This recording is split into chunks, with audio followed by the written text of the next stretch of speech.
నిస్త్రాకులకి సపరేట్గా సపోర్ట్ చేస్తానన్నోళ్ళు చేయండి. 500 పిల్లలకి మనకి కనీసం ఒకళ్ళ కోసం అని నేను పెడుతున్నాను. నేనంటే చేసుకొని దాచుకోవటానికి కూడా కాదు, వాళ్ళని పోషించటమే నా డ్యూటీ అయిపోయింది. అది మీకు అర్థమైతే బాగుంటుందేమో అని అనుకోండి. ఎవరైనా ఒకసారి చేస్తారు, 2 సార్లు చేస్తారు సపోర్ట్, మనకి నెల మొత్తం సపోర్ట్ చేయరు కదండి. ప్రతిరోజు ఎంత ఖర్చు అవుతుంది అనేది, ఆ బాధ ఎలా ఉంటుంది అనేది కూడా నాకు తెలుసండి.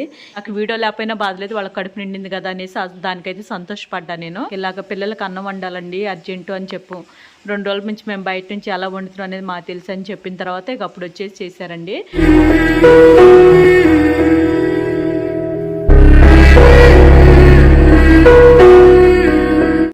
అండి ఇక్కడైతే మేమైతే గ్యాస్ గురించి టెన్షన్, బయట నుంచి మొయ్యలాక నేను ఎక్కడి నుంచి తెప్పిస్తున్నానండి వాటర్ కూడా పోయటానికి.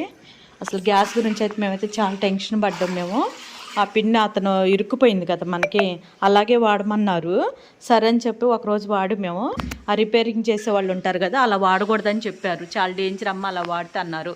మళ్ళీ గ్యాస్ ఆఫీస్ కాడికి వెళ్ళిపోయి మేము వాళ్ళతో మాట్లాడిన తర్వాత వేరే వాళ్ళని పంపించారు.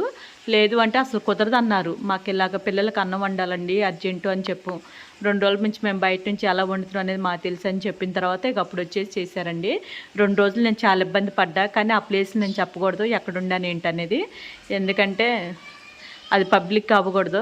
వేరే వాళ్ళకి మళ్ళీ ఇబ్బంది అవుతుంది కదా, వాళ్ళకి ఇబ్బంది అవుతుంది, నాకు ఇబ్బంది అవుతుంది. అందుకని వాళ్ళ కడుపు నింపానా లేదా అదే చూసుకున్నా కానీ నాకు నా వీడియో కోసం నేను చూసుకోలేదండి.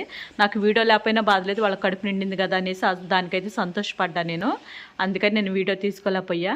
ఇక వాళ్ళైతే 3వ రోజు ఈ వీడియో అయితే కొంచెం నేను లేట్గానే వదులుతాను, నాకు తెలిసి ఏంటనేది మొత్తం మీకు అర్థమవుతుంది కదా. అందుకని మళ్ళీ సోమవారం వరకు ఎందుకులే అని చెప్పేసి వీడియో వదులుదాం అనుకుంటున్నానండి. ఆదివారం రోజే వదులుతా వీడియో వచ్చేసి, అంటే శుక్రవారం శనివారాలని అన్నా కదా, ఎందుకులే వదులుదామని అనిపిస్తుంది. చూసేవాళ్ళు చూస్తారు కదా, మా కష్టాలు అన్నీ మీకు తెలిస్తే చాలండి. ఏం లేదండి, ఇస్త్రాకులు కూడా చాలా ఇబ్బంది అవుతుంది.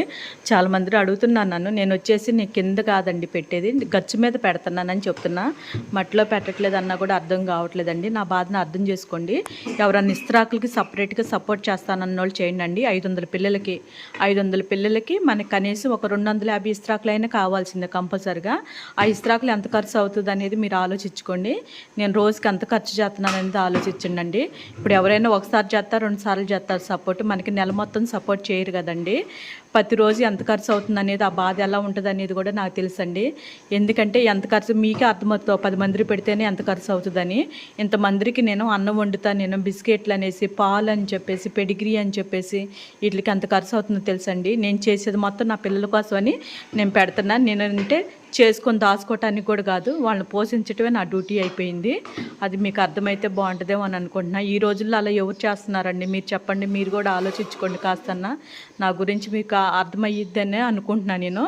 అందుకే నాకు ఎందుకో బాధ వేసింది. రోజుకి అసలు ఎంత అవుతుంది ఏంటి అనేది కూడా మీకు అర్థమైతే బాగుంటుందని అనిపిస్తుంది. రోజుకు 2200 అండి, నెలకు వచ్చేసి మనకి ఎంత ఖర్చు అవుతుంది అనేది ఆలోచించండి మీరు. ఇంకా పై ఎత్తున ఒక్కోసారి పిల్లలు బాగోపోయినా సరే నేను మెడిసిన్ కొనుక్కొచ్చేది, వాళ్ళ పేలు పౌడర్లు అని చెప్పి, జ్వరం వచ్చినా సరే ఏది వచ్చినా సరే నేనేం చేస్తున్నాను అనేది నాకు తెలుసండి.